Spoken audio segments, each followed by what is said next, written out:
მოგესალმებით მეგობრებო.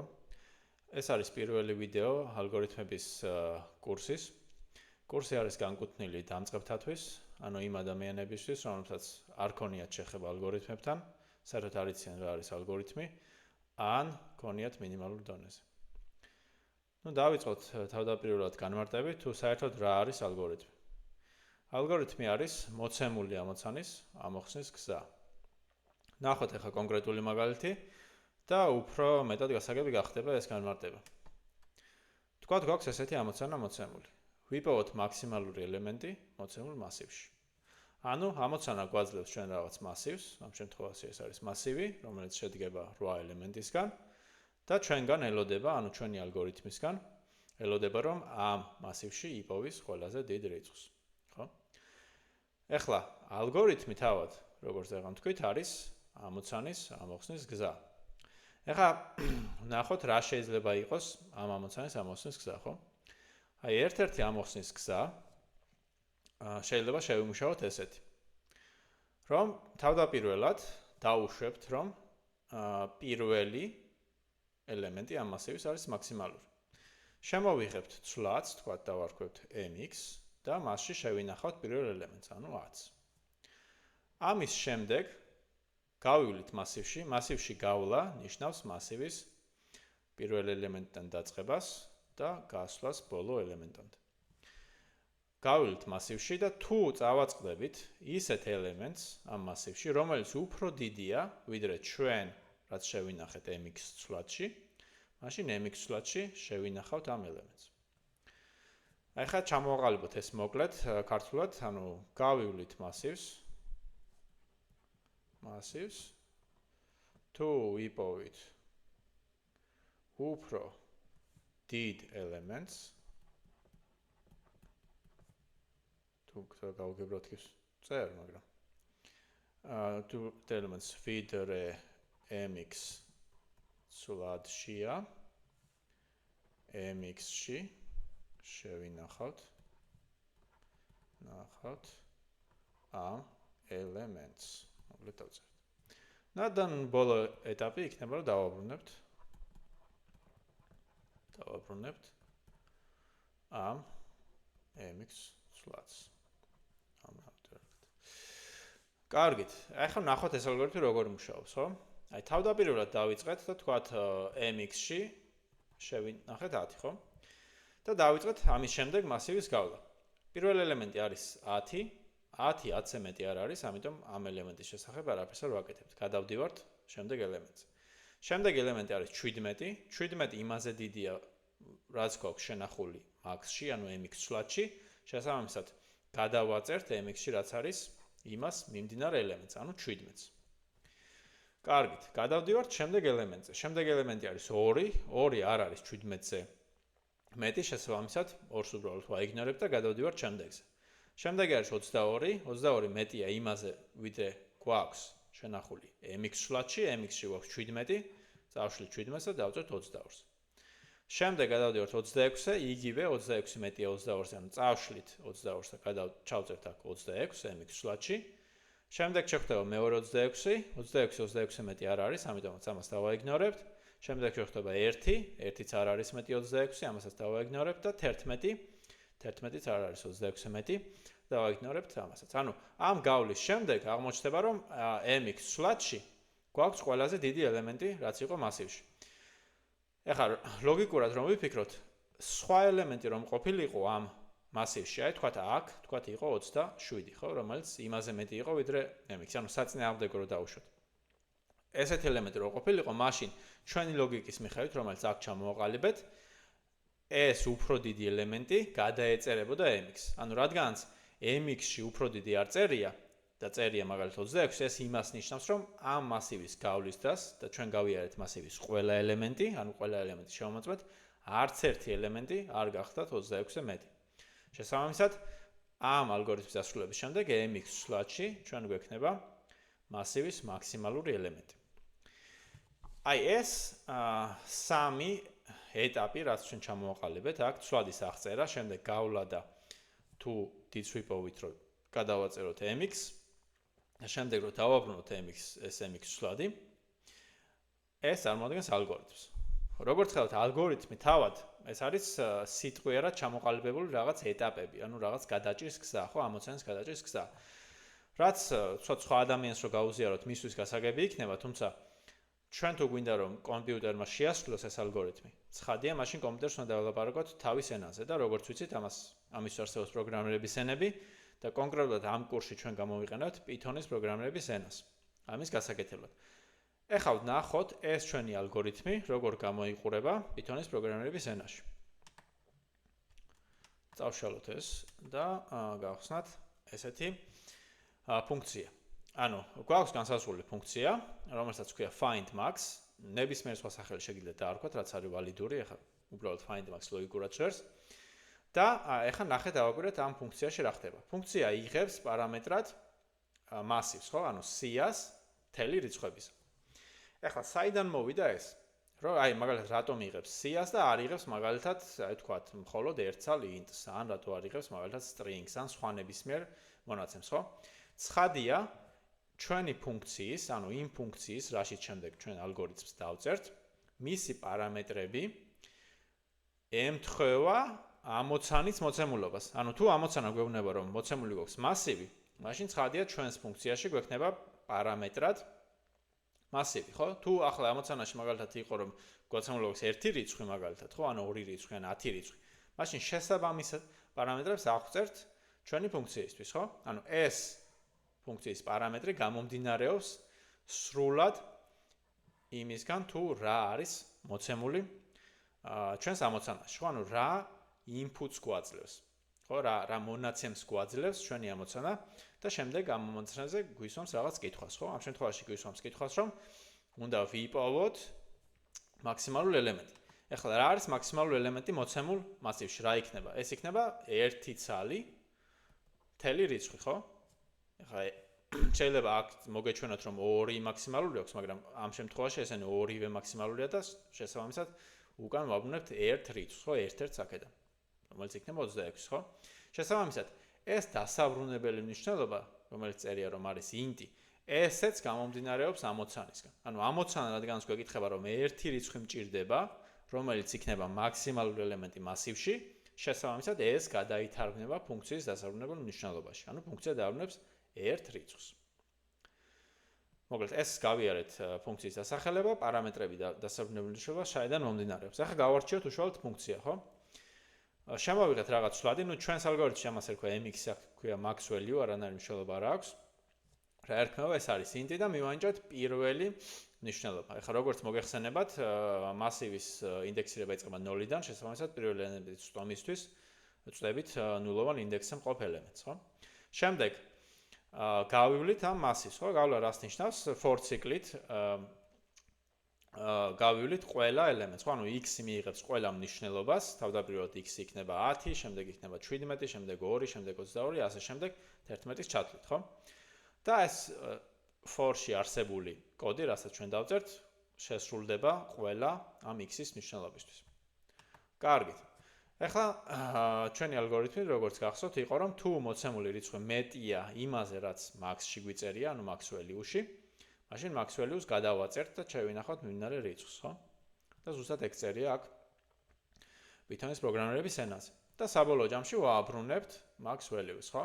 ანუ მას შემდეგ რაც ვიპოვეთ, ჩვენი ფუნქცია უკან დააბრუნებს ამ მნიშვნელობას. მოკლედ, ეს არის ზოგადად, რომ შეგვექმნას წარმოდგენა თუ რა არის ალგორითმი, კიდევ ერთხელ გავიმეოროთ, ალგორითმი არის მოცემული ამოცანის ამოხსნის გზა. კარგით. ეხლა შემდეგ ჩვენ ვისაუბრებთ იმ ფაქტზე, რომ ალგორითმების სწავლა ზოგადად ითვლება და მე ვეთანხმები ამას, რომ არის რთული პროცესი. თუმცა სირთულე თვითონ არ მდებარეობს იმაში, პროფესორად არ მდგომარეობს იმაში, რომ რამე ალგორითმი არსებობს, რომელსაც თქვენ ვერ შეიმეცნებთ, ან რაღაც რთული იქნება გასაგებად, ან ასე შემდეგ რა. კი ბატონო, არსებობს რთული ამოცანები, თუმცა მთავარი სირთულე ალგორითმების გაგებაში ეს არის ის დრო, რაც სჭირდება ამის გაგებას. ანუ ალგორითმებს სჭირდება მუდმივი მეცადინეობა, მუდმივი პრაქტიკა. რადგანაც რამდენადაც სწრაფად შეიძლება ისწავლოთ ალგორითმები, იმაზე უფრო სწრაფად დაგავიწყდებათ, მოკლედ და ძალიან მნიშვნელოვანია, რომ სისტემატიურად აკეთებდეთ ხსნიდეთ ალგორითმულ ამოცანებს, რომ ეს ცოდნა თქვენ გონებიდან მოკლედ მარტივად არ გავიდეს. ანუ რო შევაჯამოთ ალგორითმების სწავლა ეს პროცესი არის რთული პროცესი და მაშინ ისმის კითხვა, რომ აი რატომ მაგალითად არ შეიძლება რომ წავიდე მაგალითად რაღაც თამაში ვითამაშო, ან პარკში ვისეირნო, ან ფილმს უყურო და ამის ნაცვლად დავჯდე და რაღაც მოსაწყენი ალგორითმები ვიმეცადინო. ხო, აი რა შეიძლება რომ ეს გადამაწყვეტინოს. ნუ ამაზე ყველაზე ხშირი პასუხი გახლავთ Big Tech-ი. რას ნიშნავს Big Tech? Big Tech-ი არის ის კომპანიები, დიდი ტექნოლოგიური კომპანიები, როგორიც არის, თქვათ Amazon-ი, Microsoft-ი, Google-ი, Meta, ანუ ყოფილი Facebook-ი, OpenAI, თუმცა ეს სია აქ არ თავდება, ამ სიაში ასევე გვაქვს Apple-ი, Netflix-ი, Booking.com-ი და ასე შემდეგ. მოკლედ დიდი ტექნოლოგიური კომპანიები, თუ ამ კომპანიებში ჩვენი მიზანი არის, რომ დავსაქმეთ როგორც ინჟინერი, მაშინ ალგორითმები არის აბსოლუტურად აუცილებელი. ეხლა მოკლედ რომ გითხრათ, როგორ გამოიყურება ინტერვიუს პროცესი ამ კომპანიებში, ხო, თქვათ ავიღოთ Google-ის მაგალითი. Google-ის მაგალითში, გვაქვს 3 ალგორითმული ამოცანა, ანუ ინტერვიუზე გვეკითხებიან, დაგვისვამენ, აი როგორც თქვათ წინა სლაიდზე ვნახეთ ამოცანა, ცხადია მასზე გაცდებით რთული ამოცანა და შემდეგ ჩვენ უნდა მოვიფიქროთ ალგორითმი და დავწეროთ ეს ალგორითმი. ესეთი არის 3. ეს არის აუცილებელი ნებისმიერ პოზიციაზე, შეიძლება თქვენ თუ სტაჟირება გინდათ Google-ში ან level 3, რომელიც არის junior-ი, ან თქვათ middle-ის ან senior-ის პოზიცია, level 4, level 5. ეს 3 ალგორითმი არის აუცილებელი. შეიძლება დაამატონ ალგორითმების სია ან გამოვაკლონ, თუმცა ალგორითმები ყოველ შემთხვევაში უკვე ძალიან დიდი ხანია, რამდენიმე ათწლეულია, რაც ამ კომპანიების ყველას ეხება ეს ინტერვიუს პროცესში არის. და ეხლა შეიძლება გაგიჩნდეთ თქვენ კითხვა, რომ აი მაგალითად რატომ ალგორითმები, რატომ ითხოვენ, შეიძლება თქვა თქვენ იცით სიტყვაზე რაღაც React.js-ი ან იცით რაღაც Python-ზე რაღაც web აპლიკაცია გაიკეთებინათ, კარგი პროგრამისტი ხართ და გინდათ Google-ში და გიკვირთ, რომ აი რატო შეიძლება რომ Google-მა მოითხოვოს ალგორითმები, ხო? იმიტომ რომ ყოველდღიურ პროცესში თქვენ თუ მაგალითად რაღაც აპლიკაციებზე მუშაობთ, შეიძლება მაინდა-მაინც ალგორითმები არ დაგჭირდეთ რა. ხო და ამაზე ესე ცალსახა პასუხი არ არსებობს, თუმცა ზოგადი მიდგომა ამ დიდი ტექნოლოგიური კომპანიების არის, რომ ის ტიპები, რომლებიც კარგად ერკვევიან ალგორითმებში, რომელსაც კარგად შეუძლიათ ალგორითმების ამოხსნა, შეუძლიათ რთული ალგორითმების ამოხსნა, შეუძლიათ მსჯელობა, შეადარონ ორი ალგორითმი, შეადარონ ორი მაგალითად ამონახსნი ერთ და იგივე ამოცანაზე და ასე შემდეგ.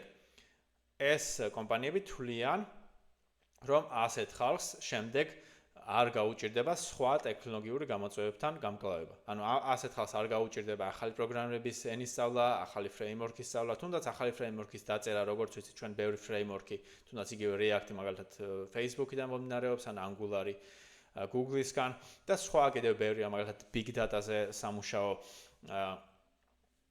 ფრეიმვორკები და tool-ები, სწორედ ასეთი დიდი გიგანტი ტექნოლოგიური კომპანიები მოკლედ აკეთებენ და მათი დაშვება არის, რომ მოკლედ როგორც თქვით, ის ხალხი, რომელიც ალგორითმებს შეერკვევა, ამ ასეთ რთულ დავალებებს კარგად გაარქმევს თავს.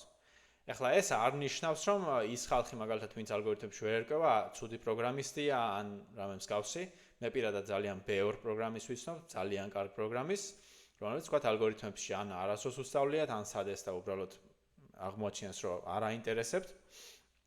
ხო, ანუ ეს ცალსახად არ ნიშნავს, რომ თქვენ მაგალითად თუ ალგორითმებით არ დაინტერესებით, ცუდი პროგრამისტი იქნებთ. ესეთი რამე არ არსებობს, ძალიან კარგი პროგრამისტი შეგიძლიათ იყოთ.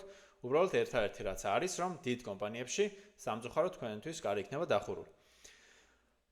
ხო, მოკლედ ეს არის მთავარი მოტივატორი. კიდევ არის მოტივატორი მაგალითად ის, თუმცა ამ დონემდე უნდა მიხვიდეთ ალბათ, რომ ეს ალგორითმები გახდეს სახალისო. თუმცა შეიძლება ვიღაცასთვის თავიდანვე სახალისო იყოს, აი ვინც მაგალითად ესეთი რაღაც ფაზლები შეიძლება თქვა ჭადრაგის თამაში ან რაღაც ამოცანების ამოხსნა, ვისაც უყვარს ბუნებრივად, მისთვის არის დიდი შანსი, რომ ალგორითმები სახალისო იყოს ამოხსნა. თუმცა როგორც წესი ალგორითმები სახალისო ხდება მას შემდეგ, რაც თქვენ 1 ან 2 წელს დახარჯავთ ალგორითმებზე მუშაობაში და უფრო გაგიმარტივდებათ. თავიდან როგორც წესი საკმაოდ რთულია, იმიტომ რომ ყველაფერი უცხო გეჩვენებათ, ყველაფერი რთული გეჩვენებათ, იმიტომ რომ არის რთული თავიდან. და შემდეგ როცა განმავლობაში როცა უკვე ეს გამარტივდება, შემდეგ ხშირად არის რომ სახალისოც ხდება, ხო? მოკლედ, ეს იყო მიზეზი, თუ რატო შეიძლება დაინტერესდეს. ახლა თქვენ ისწავლეთ თუ არ ისწავლეთ ალგორითმებს, ეს თქვენი გადასაწყვეტია. თუმცა თუ ისწავლით, მოკლედ ეს კარი გაიღება თქვენთვის, რასაც ქვია დიდი ტექნოლოგიური კომპანიები. ეხლა შემდეგი, რა უნდა იცოდეთ უკვე? ეს კურსი არის, როგორც აღნიშნე, დამწყებთათვის, ანუ იმ ხალხისთვის, ვინც ალგორითმების საერთოდ არ ქონია შეხება, ან ცოტა ქონდა შეხება. შესაბამისად, ალგორითმების ცოდნა თქვენ არ გჭირდებათ ამ ეტაპზე, მაგრამ გჭირდებათ Python-ის ცოდნა. რადგანაც ჩვენ Python-ში გავაკეთებთ, დავწერთ ამ ალგორითმებს, საბაზისოები Python-ის და აქ ჩამოვწერე რა არის ეს საბაზისოები, უნდა იცოდეთ აუცილებლად. ეხლა რა არის ეს საბაზისოები? ხო, მოდი გავყვეთ. უნდა იცოდეთ რა არის სვლადი, რას წარმოადგენს, სხვადასხვა ტიპის სვლადები. უნდა იცოდეთ რა არის if-else, უნდა იცოდეთ ციკლები, აი ციკლი ჩვენ უკვე ვნახეთ, for ციკლი, არსებობს while ციკლი, ეს ორივე როგორ მუშაობს, უნდა გქონდეთ წარმოდგენა. ასევე მასივები, ესე ჩვენ ვნახეთ C-ა Python-ის შემთხვევაში. თქვათ, რა არის მასივი, როგორ ჩავამატოთ ელემენტი მასივში, როგორ ინდექსირება, როგორ ხდება აი პირველი ელემენტი, მაგალითად ჩვენ ავიღეთ ნულოვანი ინდექსით, ხო? ეს ცოდნა, რომელიც უნდა გქონდეთ, რომ მასივის ინდექსირება იწყება 0-ით. Dictionary და set-ი, ეს არის მონაცემის სტრუქტურები, რომლებიც ასევე Python-ში გვხვდება, იგივე hash map-ები. hash map-ი dictionary. ეს უნდა იცოდეთ, როგორ მუშაობს, თქვათ, ელემენტი როგორ ჩავამატოთ, როგორ ინახავს ამ ელემენტს და ასე შემდეგ. უნდა ვიცოდეთ string-ი რა არის, string-ებთან მუშაობა, აი მაგალითად როგორ მივწვდეთ string-ში რომელიმე კონკრეტულ სიმბოლოს და უნდა ვიცოდეთ ასევე რა არის ფუნქცია, ხო? ესენი არის აბსოლუტურად აუცილებელი. ეხლა რა ვქნათ თუ ამ ვიდეოს უყურებთ და ესენი არ ვიცით. ამისთვის YouTube-ზე მე შევამოწმე და არის რამდენიმე Python-ის კურსი ქართულ ენაზე, თუ ინგლისური იცით მით უმეტეს, უზღვავი მასალა ინგლისურად.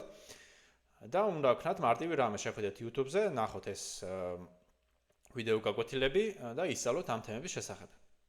არანაირი სირთულე აქ არ არის. ეს არ არის ესეთი თემები, რომ რაღაც წლები დახარჯოთ ამაზე. თუ კარგად ჩაუჯდებით, ასე ვთქვათ, ერთ ან ორ კვირაში ეს ცნებები უკვე გეცოდინებათ რა. ხო და ამის გარდა კარგი იქნება, ასევე თუ ვიცით ორგანზომილებიანი მასივი, ეხლა როცა მასივი იცი ორგანზომილების მასივის ცოდნა არანაირ სირთულეს დიდად არ წარმოადგენს და ასევე რა არის რეკურსია, ხო? ეს რეკურსია თუ არ ვიცით ამ ეტაპზე, მაგის გამო არ შეყოვნდეთ, როცა მივადგებით ისეთ ამოცანას, სადაც ჩვენ რეკურსია დაგვჭირდება, იქვე გავარჩევთ რა არის რეკურსია. თუმცა თუ ვიცით, რა თქმა უნდა, არის უკეთესი. კარგით, მოკლედ, ამ ვიდეოსთვის სულ ეს იყო. შემდეგ ვიდეოში ჩვენ განვიხილავთ LeetCodes და NeetCodes. რას წარმოადგენს ეს პლატფორმები და რას შეგვიძლია გამოვიყენოთ, ხო? მოკლედ, სულ ეს იყო ამ ვიდეოსთვის. მადლობა ყურებისთვის და შევხვდებით შემდეგ ვიდეოში.